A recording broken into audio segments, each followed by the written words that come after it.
Many thanks for joining us at this time. This is the news on Galaxy Television, broadcasting to viewers here in Nigeria, West Africa, and across the globe. My name is Tife Tanemomo. Our top stories. The Court of Appeal in Abuja permits Lagos as a terrorist.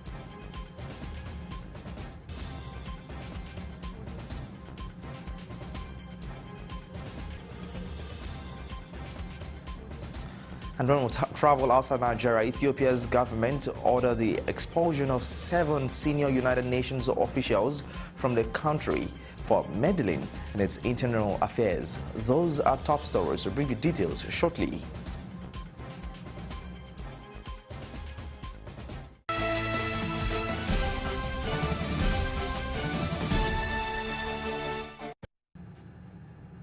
And again, very warm welcome to you. Thank you for joining us on the news.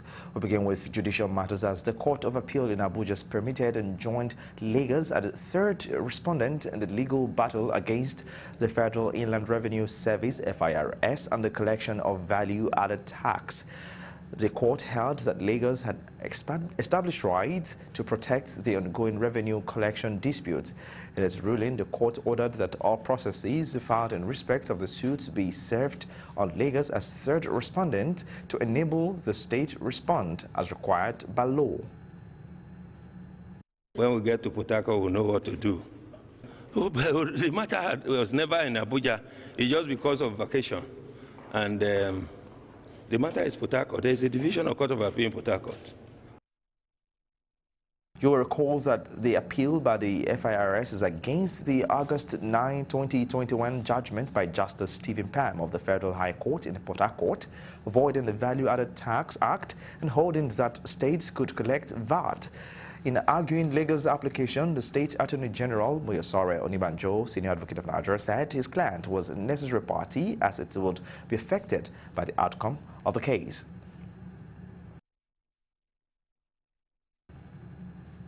And now we'll take you to the Green Chambers as the Nigerian House of Representatives has joined the Senate counterparts in call for President Muhammadu Buhari to declare bandits as terrorists. The decision followed adoption of a motion of urgent national importance moved by Honorable Babajimi Johnson. The Senate, as a plenary on Wednesday, called on the President to declare bandits terrorists as well as declare the leaders and sponsors wanted. Such an order will officially bring the activities of bandits and their sponsors within the purview of the Terrorism Prevention Act, and any persons associated with such groups can then be legally prosecuted and sentenced to penalties specified in the Act. But a collection of many effective actions and strategies can bring safety. It is in this spirit that I speak today, sir.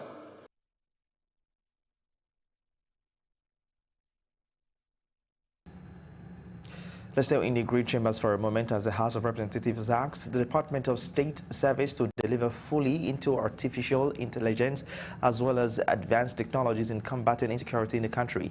Chairman of the House Committee on National Security and Intelligence, Honorable Shaban Sharada, made the call when his committee went on an oversight visit to the DSS. He said artificial intelligence gathering will encourage quick resolution of the incessant killings and criminal activities going on in the country. Director General of the service, Yusuf Bichi, who welcomed the lawmakers, however, noted that the budgetary allocations approved by the lawmakers had enabled research, facilitated movement of staff in operation, and the acquisition of state-of-the-art equipment. I acknowledge with delight the effort of the DSS at preventing crimes across the country through the utilization of intelligence gathering, which is evident in the weekly report my office received on the security situation in the country. Their support has gone a long way in assisting the service to enhance its capabilities in order to meet the challenges the country is facing and then meet our core mandate, which is intelligence gathering. Their oversight function is part of efforts to appraise the 2020 budget implementation by the DSS.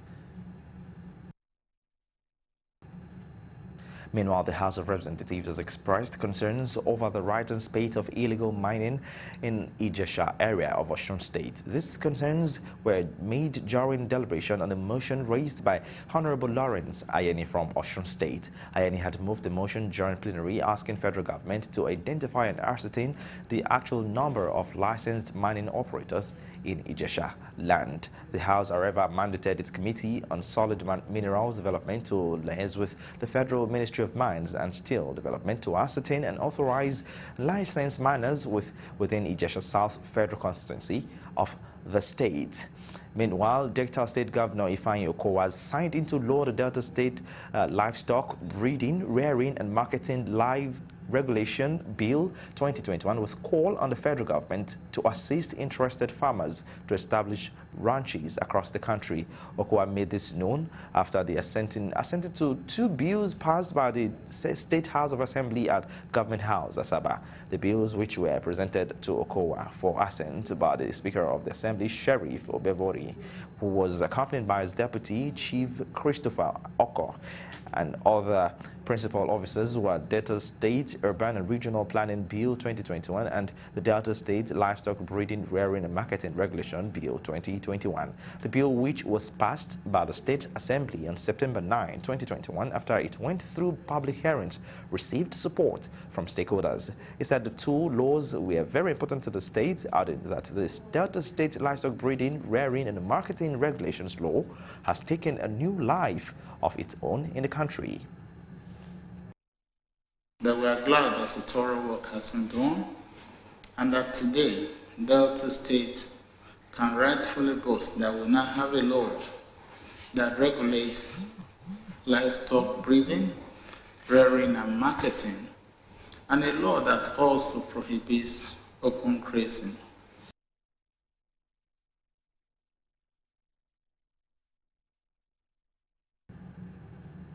You're still watching the news in Galaxy Television. We'll go on a break now, but when we return, Oyo State Governor Seyi Makinde calls on Nigerians to continue to join hands to make Nigeria better. We'll bring you details of the story shortly. Stay with us, please.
Welcome back. This is the news on Galaxy Television. Now, for more update and latest news, visit our website at www.galaxytvonline.com or subscribe to our YouTube channel at youtube.com/GalaxyTV Nigeria. You can follow and interact with us on our Facebook page at facebook.com/GalaxyTV. Don't forget to follow and tag us on our Instagram page at official Galaxy TV. You can also avail our eyewitness feature via WhatsApp. If you have breaking news around you, simply share your story by sending short clips of videos of the news on 0818-6666-669. Our social media platforms are user-friendly and can always accommodate your live updates and comments. And now in Oyo State, the state governor Seyi Makinde on Thursday called on Nigerians to continue to join hands to make Oyo State and Nigeria better. Governor Makinde, who stated this during an Independence Day walk led on his behalf by the Secretary to the State Government, Olubamiwo Adeosun, declared that unity was needed to enable the country to move forward. Correspondent Kunle Ojo reports that the walk held in commemoration of Nigeria's 61st independence anniversary was attended by top government functionaries and other members of the public. Nigeria is 61.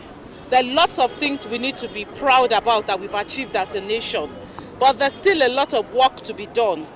So His Excellency is asking all of us, the good people of Oyo State, to put our hands together to work to make Nigeria, and in the same vein, to make Oyo State better.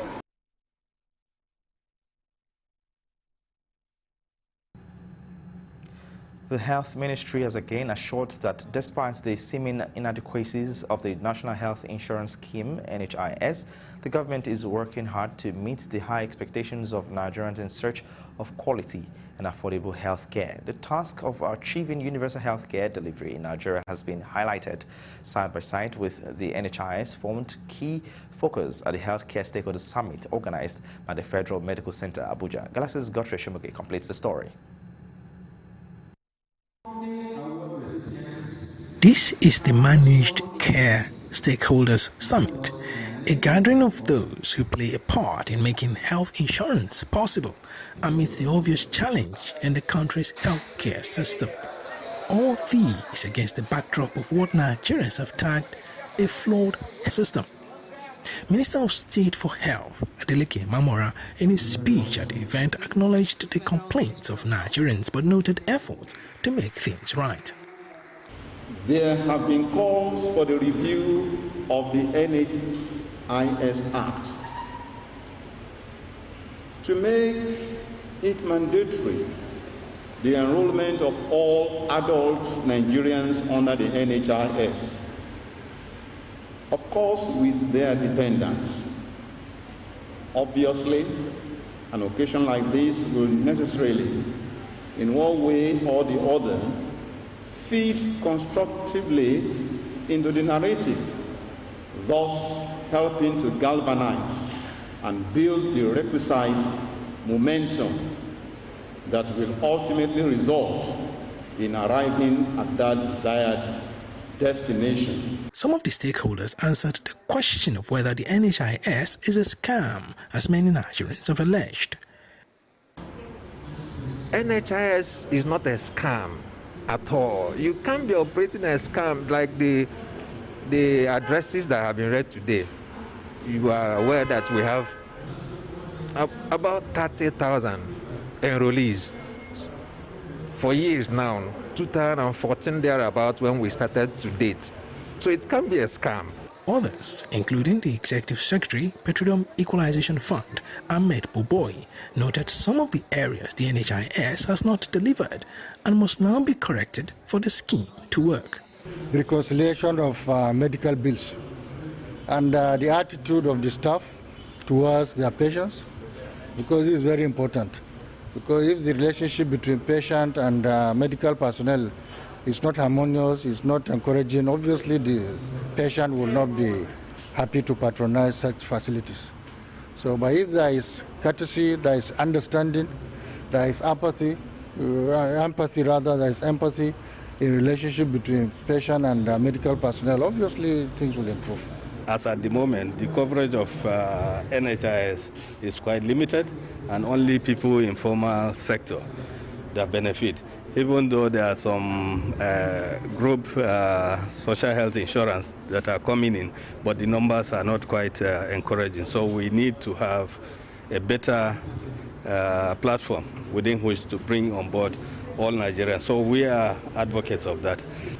The tariff that the government has put for services, you know, to the generality of the public, the tariff for treatment is very, very small, is minuscule, you know, compared to today's,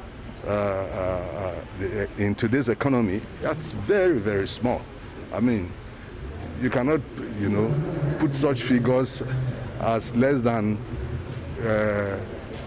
700 naira to treat somebody with malaria. Godfrey Shemuge, Galaxy News, Abuja.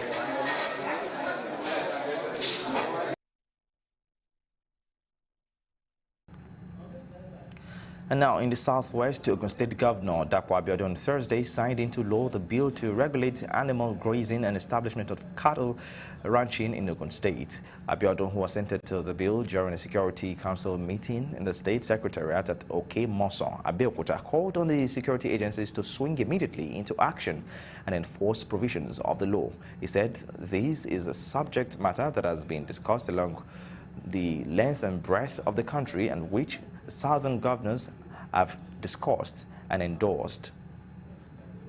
We are setting up an anti-grazing implementation committee.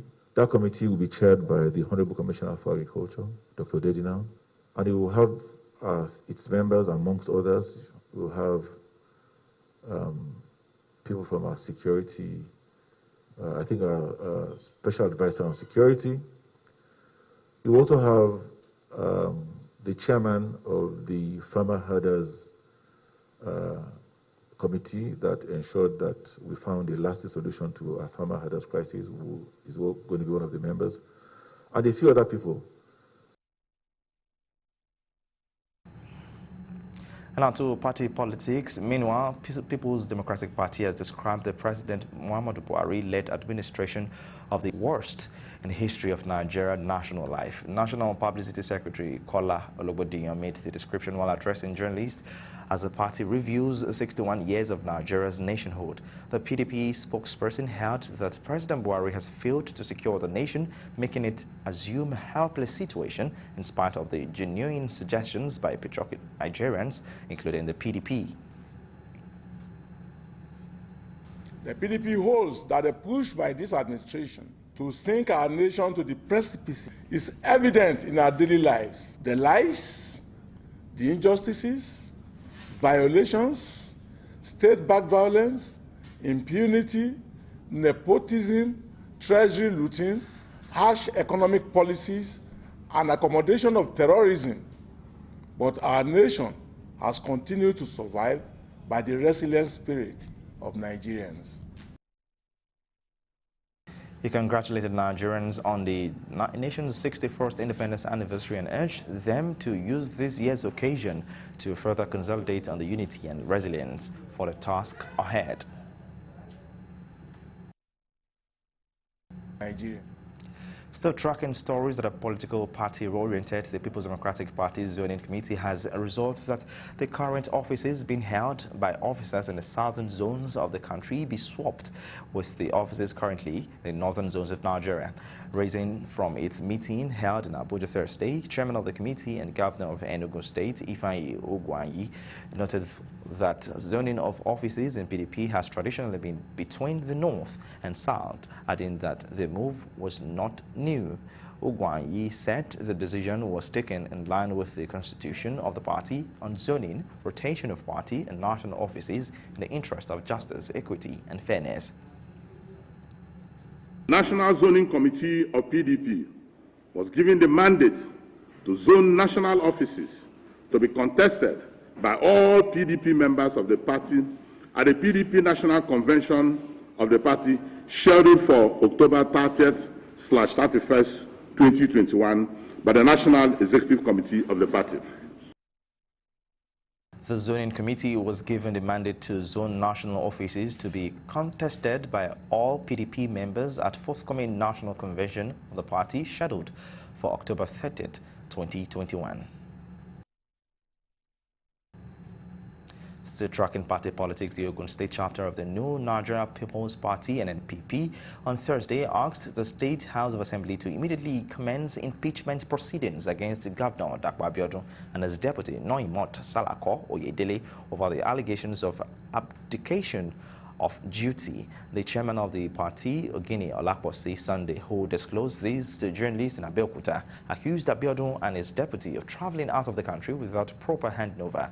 Ogini insisted that both Abiodun and his deputy committed an impeachable offense and violated the Constitution of the Federal Republic of Nigeria. The governor and the deputy abdicated their responsibility. New Nigeria People's Party as a stakeholder and with our constitutional right as a leading opposition in this state, we believe that it is part of our duty to call Governor Dapo Abiodun into order. The reason why we have the judiciary, the executive and legislative arm of government is to check as balances on the excesses of any of these arms in governance.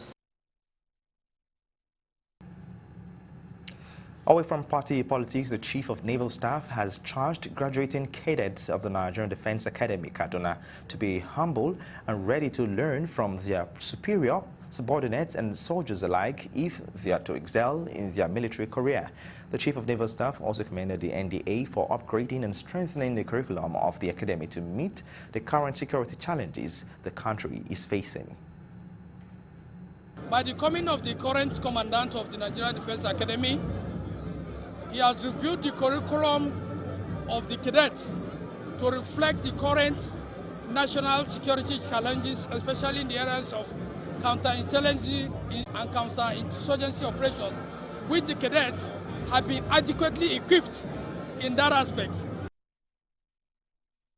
He also gave a word of advice to the graduating cadets as they kickstart their military career. And soldiers alike, because there is no man that is a repository of knowledge. Before they came to the academy, they came here and met NCOs who took them through the drills, cadet parades, armament training, shooting and all that. And therefore, so long as they humble themselves and learn from the officers and men they meet in the field, the sky will definitely be their limit until they rise to the generalship.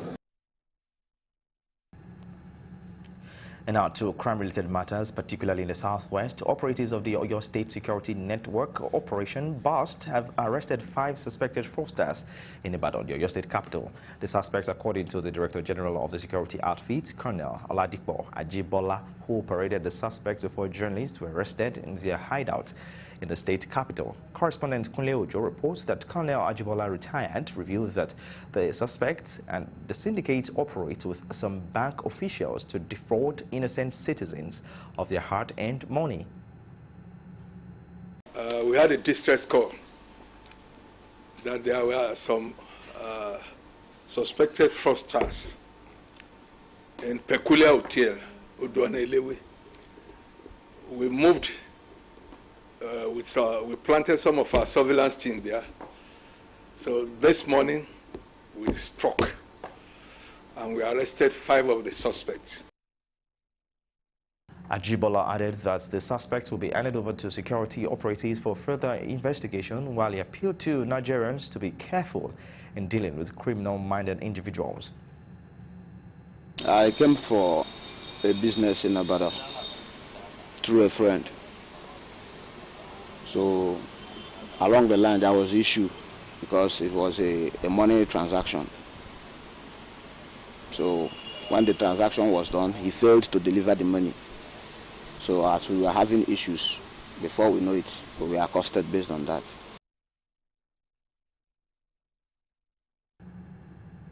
Still reporting crimes, officers of the Oyo and Osun Command of the Nigerian Customs Service have intercepted a truck with premium motor spirits stocked inside polythene bags. The vehicle intercepted at Alomaja area of Oluyole, local government area of Ibadan, the Oyo State capital, in the early hours of Thursday, contained 100 bags of PMS totaling 10,000 liters. Correspondent Kunle Ojo reports that the area controller, Oyo and Osun Commander Nigeria Customs Service, Adamu Abdulkadir, while displaying the seizures before journalists, attributed the feat to the vigilance of his men, noting that the command under him would make the area inconducive for economic saboteurs.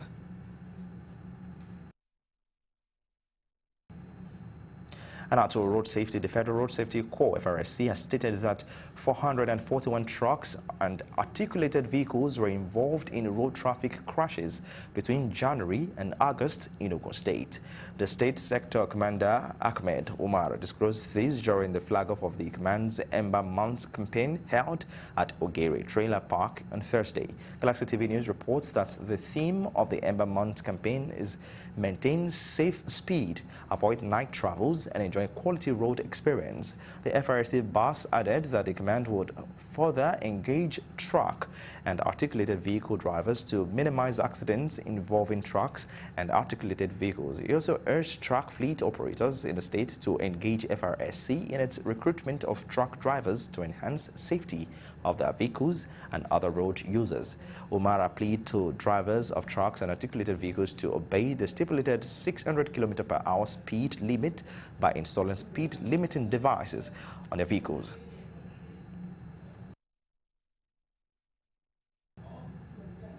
And now, away from that, stakeholders and relevant Yoruba leaders have stressed the need to ensure Yoruba culture does not sink into oblivion. The Minister of Interior, Ogbeni Rauf Aregbesola, who was honored for promoting Yoruba culture, stressed the need for the development of Yoruba culture, saying the Yoruba race is blessed. Also speaking, a former culture ambassador, Ifayemi Eleburubon, decried the neglect of the Yoruba culture and laid the road to loss of family values and urged stakeholders to preserve the culture. Ondo State Governor Rotimi Akeredolu, who was represented by his Chief of Staff, Benga Ale, said culture is a hallmark of human existence. To go back to our home. Charity begins at home. Let us start from home. All our language, our culture. Let a child wake up in the morning, prostrate, Okareo, Adigojo. Let a woman go to her husband and kneel by his side. Primarily dedicated to showcasing the cultural values of the Yoruba race, especially the core values of our fathers. The values of integrity. Our culture is very important, that those of us who are advancing in age should help to promote this so that our children of these days will know their history, their culture, and where they are coming from. Here to give support to the organizers of this program, to show that the state government really appreciates their efforts in promoting Yoruba culture and tradition. This is the news on Galaxy Television. We go on yet another break. When we return, we'll bring you more reports. Stay with us, please.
Many thanks for staying with us. We totally appreciate it. Now, the Nigerian Communication Commission, NCC, has declared 31st of October as the deadline for linking National Identification Number, NIN, to SIM cards. Galaxy's Yoruba Mr. tells us in this report the benefits of data capturing and its significance to crime-solving solutions. According to National Identity Management Commission, NIMC, the National Identification Number is used to tie together all records about a person, demographic data, fingerprints, head-to-shoulder facial picture, other biometric data, and digital signature to verify identity. The Nigeria Communications Commission, NCC, mandated that all SIM cards be linked with National Identification Number to have an informed telecommunications ecosystem in the country. Yet, while tackling insecurity in the northern part of the country, telecommunications lines were shut down in parts of some northern states. How well could data capturing be used in crime solving? we have a situation where basic facilities are not even in place. On a good day, standard forensic practice is that once there is a crime scene, or let's say, for instance, a kidnapping scene, you see the Nigerian police or Nigerian military or forces, they just go there, they just shoot the person, the kidnapper, and they go. They don't even do a forensic examination. What's their DNA? What's their blood prints? What do they use? What's their communication gadgets? No forensic examination of those crime scenes are conducted. And these people, they can even release sometimes they even release their hostages on ransom. There's no forensic input into those hostages to even know what kind of arms touched you, what kind of food are you giving. There are a lot of, in fact, forensic science in Nigeria is inexistent. In developed nations, data play a key role in helping to identify the entire population and their needs. How could Nigeria make best use of data captured to have a nation that is well organized? I think we need another kind of NII in Nigeria. If we want to get serious, we need a social identification in this country. To know the number of people who are sleeping under the bridge, what is going to be done for them. To know the number of people that are unemployed in this country, what kind of qualifications do they have. Not just a bare national identification number. Irebami Salako, Galaxy TV News, Lagos. President Ram Nath Kovind of India has congratulated the government and people of Nigeria on the occasion of the 61st independence anniversary on October 1st. In a congratulatory letter to President Muhammadu Buhari, Kovind conveyed his best wishes to the Nigerian leader as well as the continued media and publicity. Femi Adesina said the Indian wished President Buhari good health and well-being and continued prosperity and progress for Nigeria.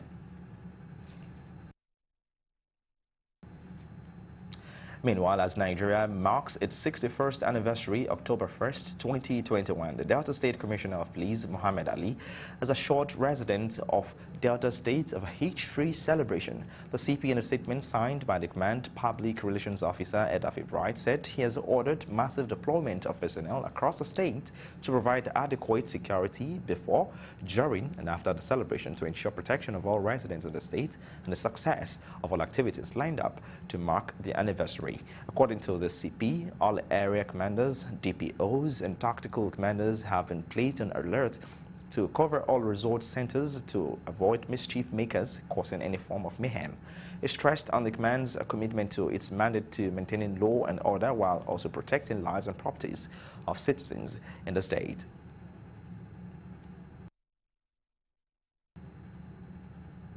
Away from that, the Deputy Vice Chancellor Academic, Federal University of Agriculture, Abeokuta FUNAB, Ogun State, Professor Bolanle Akeredoluale, on Thursday said Nigeria needs an urgent and desperate rescue, correction, and rehabilitation in the view of myriad of challenges confronting the nation.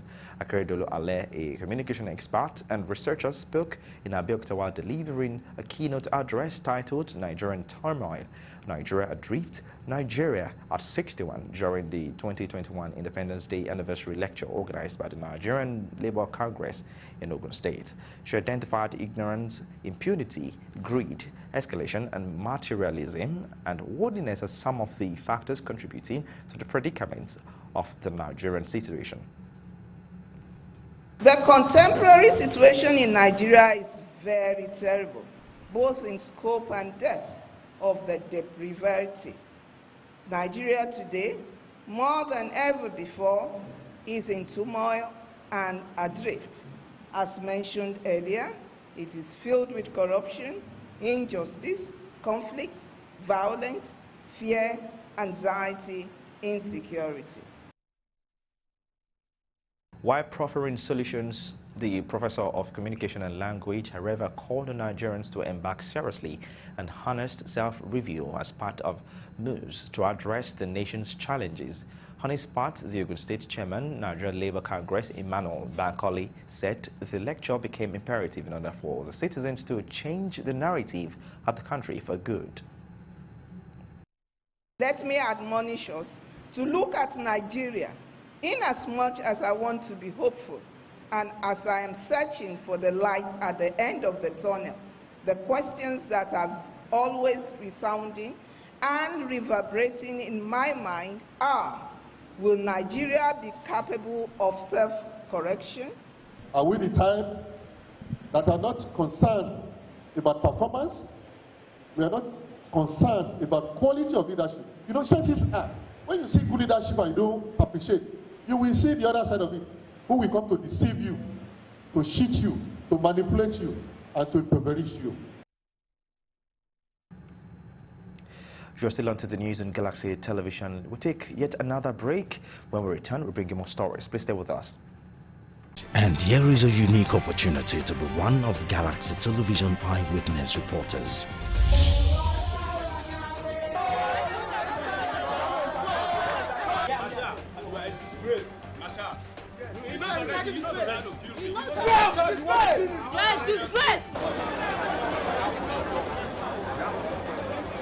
If you have breaking news around you, why wait to share it? Just avail our Galaxy News Eyewitness feature by sending your stories via WhatsApp now.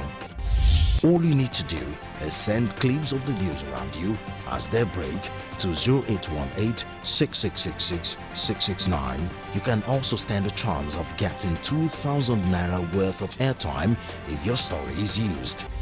Galaxy Television Eyewitness Reporters, breaking news around you from your perspective.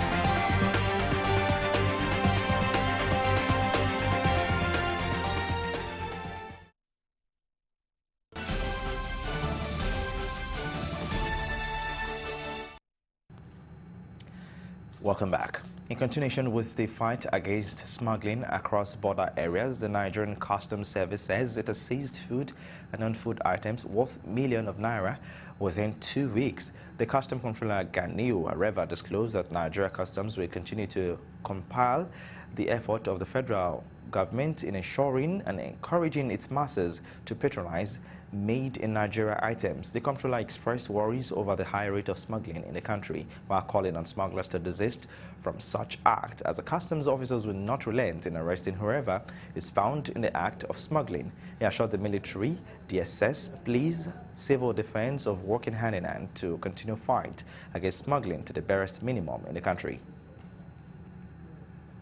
During the period under review, and with credible intelligence from the CIU, in collaboration with the Federal Operation Unit and the Strike Force, the command recorded 33 seizures comprising 7 vehicles, 1 used motorcycle, 3 cartons of foreign soap, each carton containing 60 pieces, 35 cartons of insecticides, and used shoes. You're watching the news on Galaxy Television. It's now time for us to take you outside Nigeria to bring international news. Stay with us.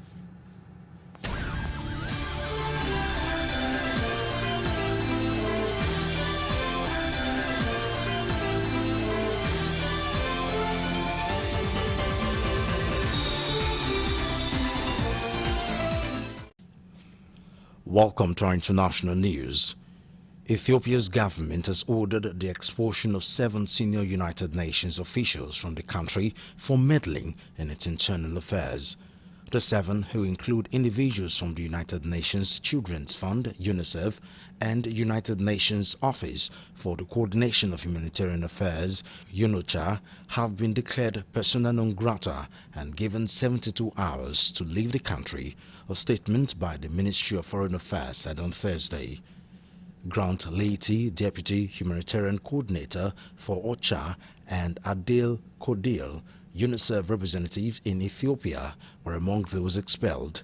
OCHA's Kwesi Sanskolote, Said Mahmoud Hersi, Gada El Tahir Midawi, and Marcy Vigoda were also ordered to leave, along with Sonny Onyegbula of the UN Office of the High Commissioner for Human Rights. The move came as humanitarian workers have been sounding the alarm about limited access to the embattled Tigray region, which has been racked by conflict for nearly 11 months. A French court on Thursday handed former President Nicolas Sarkozy a one-year sentence for illegal financing of his 2012 re-election bid, dealing a fresh blow to the right-winger 6 months after he received a jail term for corruption. Sarkozy, aged 66, will not serve time behind bars under the terms of Thursday's verdict, but the court ruling that he will be able to serve the sentence outside of prison. He was not in court to hear the judge hand down the maximum sentence for illegal campaign financing after finding that he had voluntarily neglected.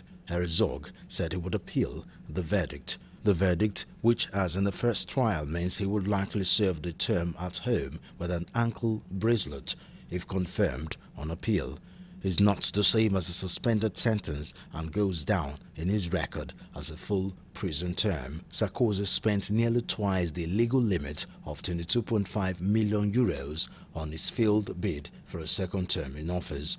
The case is one of several arising out of a string of investigations into Sarkozy's affairs since he lost his presidential immunity. Still on our international news, senior military officials in the United States have linked the collapse of the Afghan government and its security forces in August to former President Donald Trump's deal with the Taliban in 2020, promising to complete withdrawal of U.S. troops.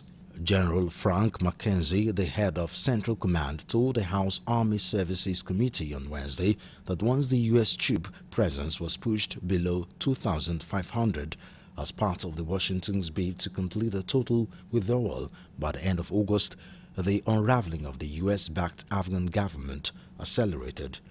Quote, "The signing of the Doha Agreement had a really pernicious effect on the government of Afghanistan and on its military, psychological more than anything else, but we set a date certain for when we are going to leave and when they could expect all assistance to end," McKenzie said. He was referring to a February 29, 2020 agreement that the Trump administration signed with the Taliban in Doha, Qatar, in which the U.S. promised to fully withdraw its troops by May 2021, and the Taliban committed to several conditions, including stopping attacks on U.S. and coalition forces. The stated objective was to promote a peace negotiation between the Taliban and the Afghan government, but that diplomatic effort had failed to gain traction before former U.S. President Donald Trump was replaced by President Joe Biden in January. The new U.S. president pushed ahead with a plan for the troop withdrawal, but extended the deadline to August 31. Finally, on our international news, 400 police officers have entered the prison in the Ecuadorian port city of Guayaquil, where at least 116 inmates have been killed in a gang war.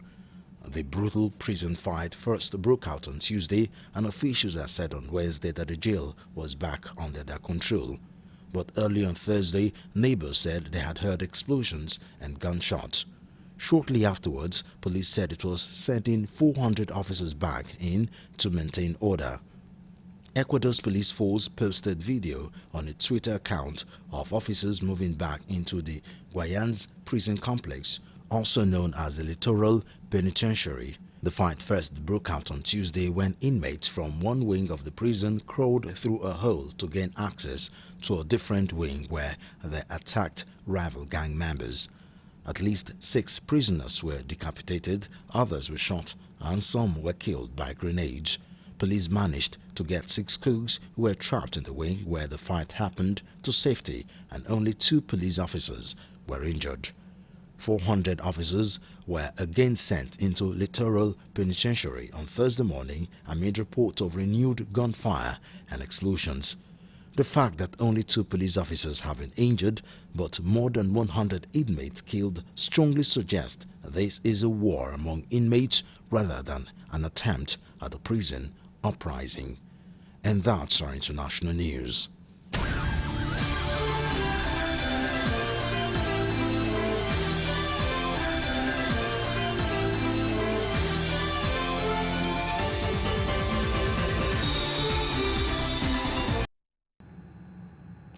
Now up next is entertainment news.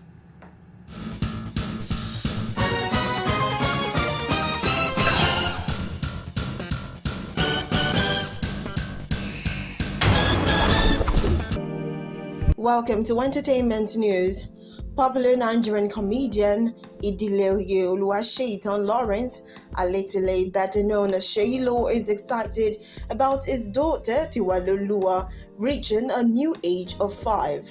The proud dad shared beautiful photos of his lookalike daughter on his verified page and accompanied them with lovely messages to celebrate his young princess.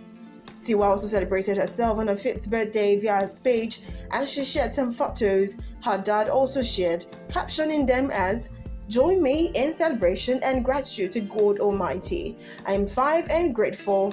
Happy birthday to me." Meanwhile, for most people who are ready to put in the work and make good use of their fame, the Big Brother Naija is always a good platform to go on.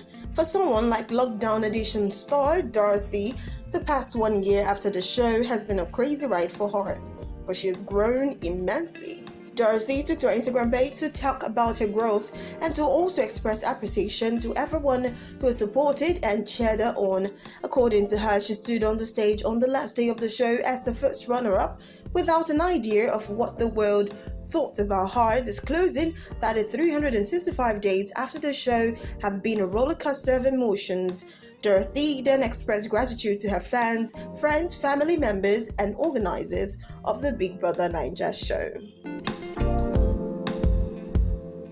Meanwhile, on a sad note, Nigerian movie veteran Francis Duru has lost his father. The movie star announced the passing away of his father via an Instagram page on Wednesday, September 29, 2021. "My last pics with you, Dad. Memories of yesterday, you defined my essence, built my being, took the tough and the rough to put me on the tough of life. I salute you, Dad," he wrote. He also said he would miss him. May he so rest in peace.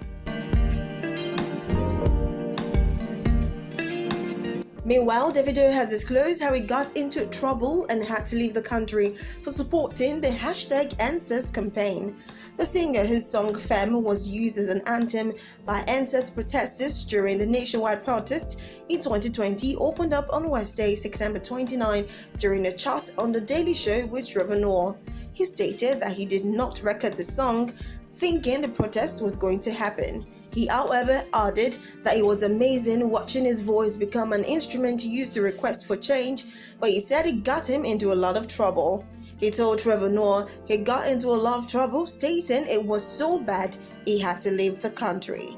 Concluding his statement, he said, "They listened to us, they heard us, but might not have changed anything." And finally, on entertainment news, Shakira has said she was attacked by white boars while out with her 8-year-old son, Milan. The Colombian pop star shared a series of stories on her Instagram page telling her fans how she fought off 2 white boars while trying to enjoy a day out at the park with Milan. The bits took a bag, but the singer says she managed to wriggle it out. However, the content of her bag was damaged. She showed fans her rucksack covered in mud and white boars. While it is not clear where exactly the incident took place, it is likely to be in Barcelona, where the singer owns a home and where there are plenty of wild boars. And that'll be all on entertainment news.